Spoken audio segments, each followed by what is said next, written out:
Perkenalkan, nama saya Robert Ogi, NPM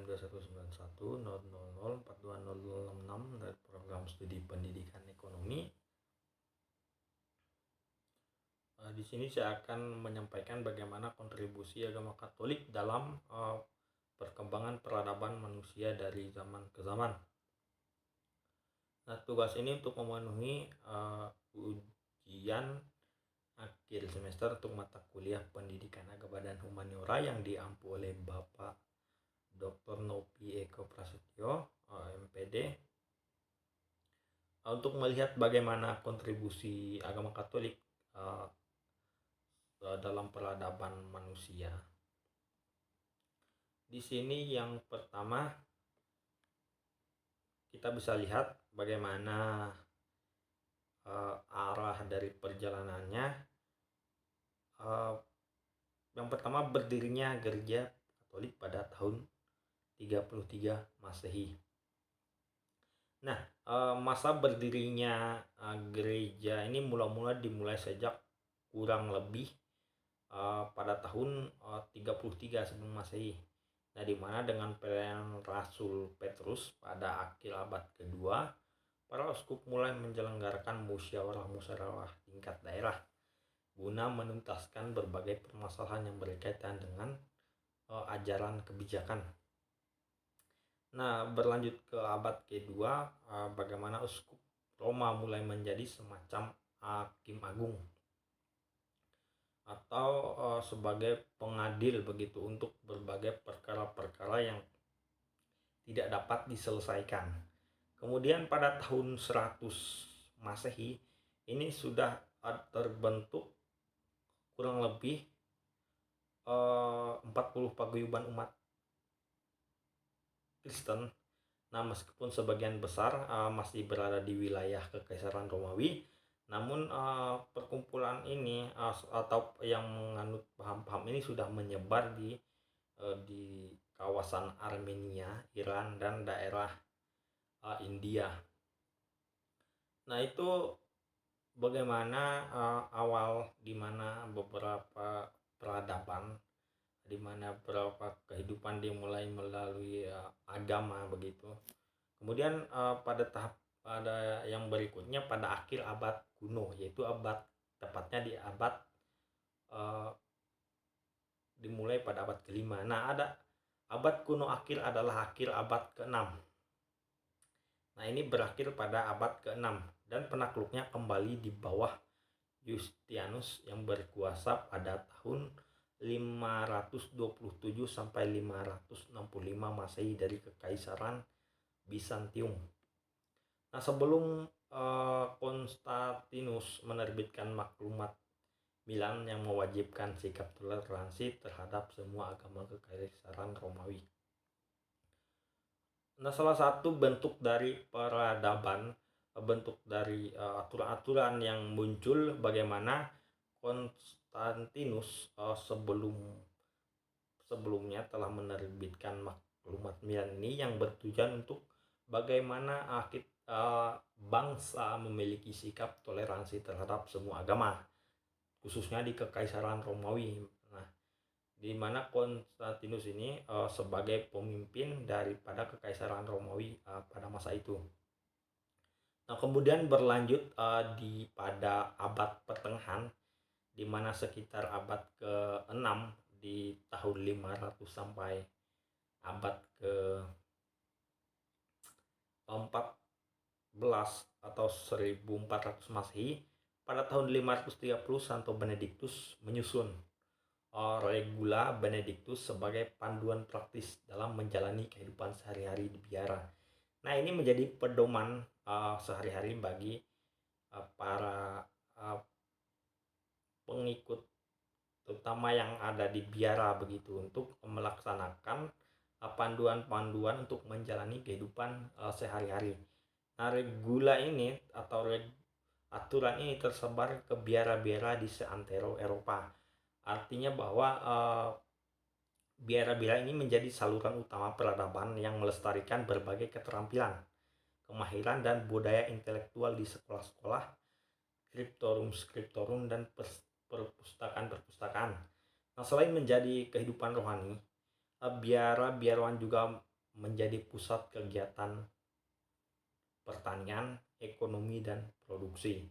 Nah, ada pada pemulaannya abad ke-8, kebijakan anti icon atau yang berbau Romawi Timur menjadi biang keladi uh, utama sengketa yang terjadi antara gereja Timur dan gereja Barat. Nah, selepas tahun 1100, beberapa sekolah katedral dipecah menjadi sekolah-sekolah tata bahasa dan sekolah tinggi yang mengajarkan mata-mata pelajaran lanjutan. Nah, di sini bagaimana kontribusi katedral sebagai satuan daripada gereja, banyak daripada sekolah tinggi tersebut berkembang menjadi universitas sebagai sarana untuk masyarakat begitu atau umatnya untuk mengenyam pendidikan khususnya di dunia barat. Nah, perkembangan ini mulanya berlangsung di Bologna, disusul di Paris, kemudian Oxford.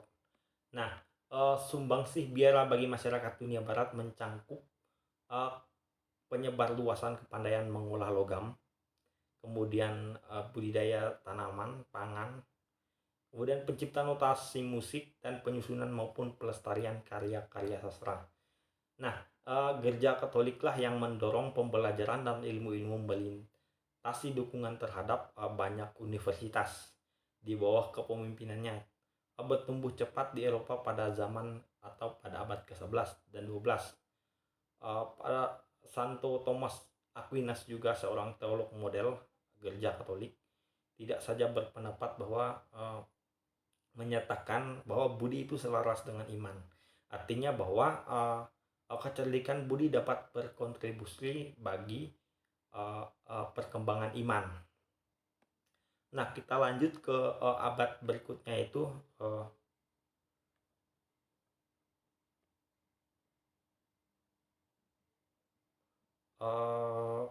di mana zaman Renaissance atau dan reformasi. Nah, ini terjadi pada abad ke-14 sampai ke-17, di mana ini sekitar selama abad ke-15 dan 16 misionaris dan penjajah Eropa menyebarkan agama Kristen khususnya Katolik ke benua Amerika, Asia, Afrika maupun Oseania begitu. Pada tahun 1521 berkat kepemimpinan Daunsa pewartaan penjajahan Portugis Fernão de Maclés, untuk pertama kalinya dilangsungkan pembaptisan orang-orang pribumi. Kemudian ini menjadi Kristen pertama yang ada di Asia Tenggara, tepatnya di Filipina. Nah, pada tahun berikutnya misionaris Fransiskan tiba di negeri yang bernama sekarang disebut Meksiko.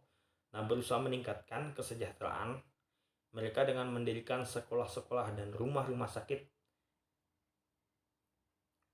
Inilah bentuk bagaimana di masa Renaissance ini dan reformasi menjadi cikal bakal penyebaran agama sekaligus untuk membuat masyarakat di berbagai belahan dunia memiliki kesejahteraan melalui pendidikan atau sekolah maupun rumah sakit. Nah, orang-orang India mereka diajari juga bagaimana, atau orang-orang Meksiko ini diajari bagaimana metode bercocok tanam yang lebih baik dan cara-cara yang lebih mudah untuk memenuhi dan membuat gerabah begitu. Nah, ini merupakan bagaimana bentuk kontribusi agama dalam peradaban manusia, khususnya di masa Renaissance dan reformasi. Nah, selain itu di Eropa juga gereja mensponsori seniman-seniman besar Renaissance seperti Michelangelo dan Leonardo da Vinci, yaitu pencipta seni karya yang terkenal di seluruh dunia. Nah, kita tahu Leonardo da Vinci ini merupakan pencipta atau pembuat lukisan Mona Lisa. Nah, ini menjadi cikal bakal salah satu bentuk dukungan terhadap peradaban di masyarakat. Nah, beberapa pakar sejarah juga mengatakan bahwa gereja Katolik bermanfaat atas bagaimana kegunaan seni barat. Nah, artinya di belahan Eropa khususnya di barat ini memiliki kontribusi yang sangat baik bagi masyarakat atau umat di sana. Nah, kegigihan gereja ini dalam membangun gedung-gedung pendukung yang mendukung peribadatan menjadi sesuatu yang ikonik begitu, karena di sini berbentuk berbagai arsitektur yang menjadi suatu ciri khas daripada bangunan-bangunan ini. Utamanya kita bisa menemukan arsitektur peninggalan begitu peradaban agama Kristen berupa bentuk-bentuk gedung yang ada di Eropa khususnya itu sangat banyak sekali, bentuknya hampir sama, khususnya di gereja saja arsitekturnya itu memiliki kesan yang tersendiri. Kemudian selain itu ada juga karya-karya atau hasil-hasil penemuan orang-orang Katolik begitu dalam peradaban dunia ini. Yang pertama, penggunaan kalender. Nah, kalender ini kebanyakan yang disebut kalender Gregorius atau kalender Gregorian itu. Nah, ini digunakan di seluruh belahan dunia. Kebanyakan masyarakat atau negara-negara sudah menggunakan kalender ini, khususnya di dunia di kawasan barat atau Eropa. Ini merupakan modifikasi dari kalender Julius. Yang pertama kali mengusulkan ialah Dr. Aloysius Julius dari Napoli, Italia. Nah, kemudian ini disempurnakan atau disetujui oleh Paus Gregorius ke-13 pada tanggal 24 Februari pada tahun 1582. Ini resmi digunakan sebagai kalender dunia, begitu banyak digunakan di berbagai belahan dunia. Selain itu ada perkembangan positif lain yang muncul pada kurun waktu ini, di mana meningkatkan mutu pendidikan umat awam seiring pendirian sekolah-sekolah menengah dan menghidupkan kembali mata-mata pelajaran tingkat lanjut seperti sejarah, filsafat, dan teologi.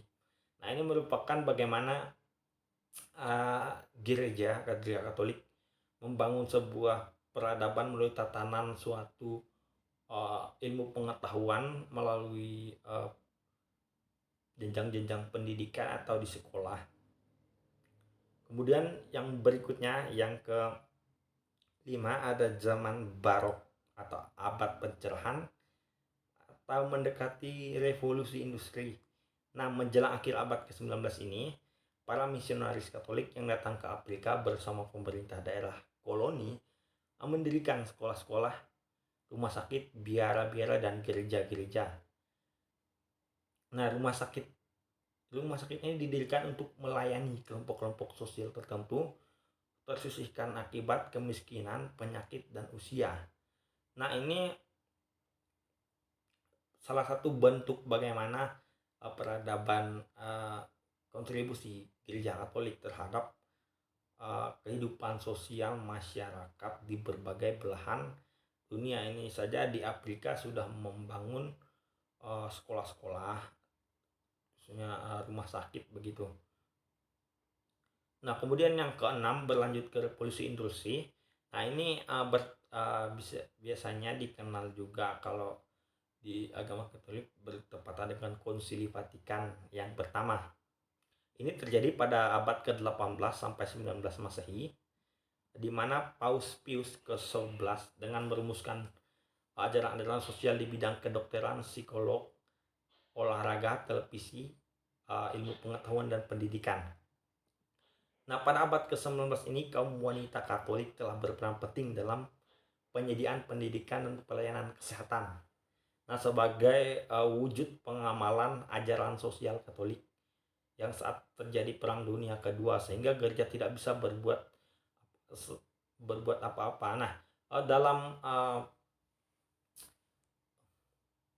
revolusi industri yang pertama, di mana masyarakat atau khususnya kaum wanita ini menjadi tenaga pengajar atau pendidik dan sebagai tenaga kesehatan bagi banyak orang, sebagai bentuk dari pengamalan atas ilmu pengetahuan atau ajaran yang berkaitan dengan sosial bagi agama Katolik begitu. Nah, ini tentu menjadi cikal bakal juga bagaimana peradaban sikap sosial itu tumbuh dari abad ini, yaitu pada abad ke-19. Nah, kemudian abad yang berikutnya pada abad pasca industri abad ke-20 biasa juga disebut Konsili Vatikan kedua dalam agama Katolik, di mana konsili yang dipimpin oleh Paus Yohanes ke-23 ini malah berkembang menjadi semacam mesin perubahan. Nah, para peserta konsili diserahi tugas untuk membuat ajaran-ajaran histori gereja menjadi lebih jelas bagi dunia modern dan mengeluarkan pernyataan-pernyataan mengenai berbagai topik, termasuk bagaimana fitrah gereja, misi yang diemban umat awam, dan kebebasan beragama. Nah, itu sejarah menuju ke gereja masa kini. Nah, di gereja masa kini di mana masyarakat sudah hidup berdampingan, bagaimana keberlanjutan agama juga terus berjalan, namun fokus dari kontribusi pada agama Katolik ini di mana selain membina iman umatnya, Katolik juga selalu menyuarakan bagaimana sikap sosial terhadap sesama melalui hukum cinta kasih dan menyuarakan perdamaian dunia, khususnya untuk negara-negara yang berkonflik itu, di mana terus disuarakan begitu, khususnya Paus sebagai pemimpin utama daripada gereja Katolik di Vatikan. Nah, mungkin itu saja bagaimana kontribusi Katolik secara garis besar yang dapat saya sampaikan. Saya akhiri, sekian dan terima kasih.